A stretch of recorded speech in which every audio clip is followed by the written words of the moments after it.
It's Patrick Hutzel from IntensiveCareHotline.com, where we instantly improve the lives for families of critically ill patients in intensive care so that you can make informed decisions, have peace of mind, real power, real control, and so that you can influence decision making fast, even if you're not a doctor or a nurse in intensive care.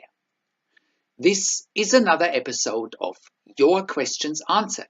And in last week's episode, I answered another question from one of my clients. And the question in the last episode was how to get best care and treatment when your loved one has seizures and is ventilated with tracheostomy. You can check out last week's episode by clicking on the link below this video. In this week's episode of Your Questions Answered, I want to continue answering the next questions regarding James and Christine's dad in ICU, who's had a hemorrhagic stroke. James and Christine's dad had a brain decompression where they evacuated a large bleed from his brain after the hemorrhagic stroke. And their dad also underwent a craniectomy, which is a removal of the skull to decrease the brain pressures after the bleed.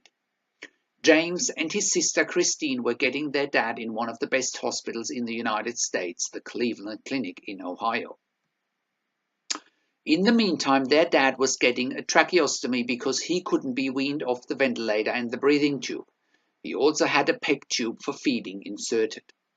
He also had ongoing seizures due to the stroke, and his anti-seizure medications needed to be optimized so he could wake up and progress to neurology rehabilitation. So in today's episode of Your Questions Answered, I answer a series of questions from James again. And today I advise James if his dad is ready to go to a step-down unit and leave intensive care. At this stage, thankfully, his dad seems well enough to finally leave ICU after 5 weeks in it, and will work out today if it's advantageous for his dad to leave the ICU or whether James and his sister should try and buy more time for their dad in ICU.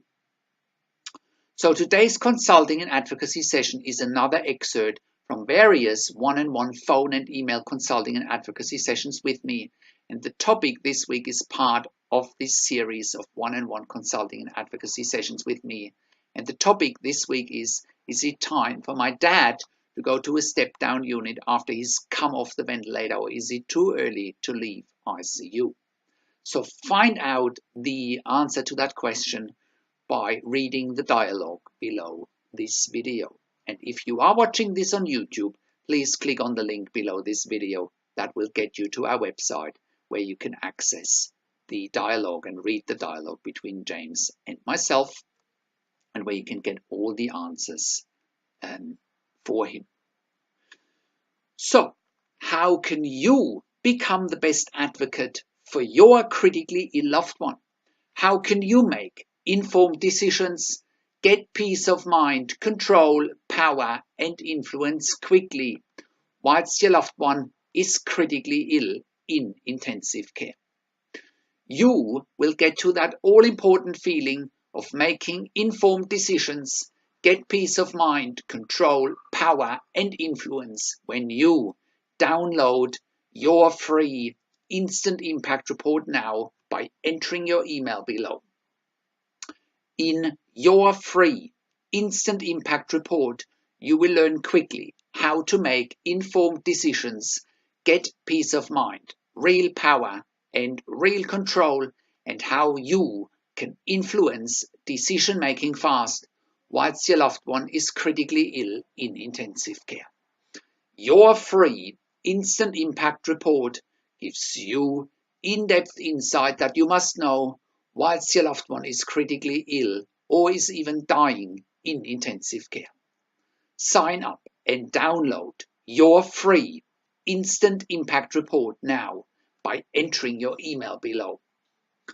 In your free Instant Impact Report, you will learn how to speak the secret intensive care language so that the doctors and the nurses know straight away that you are an insider and that you know and understand what's really happening in intensive care.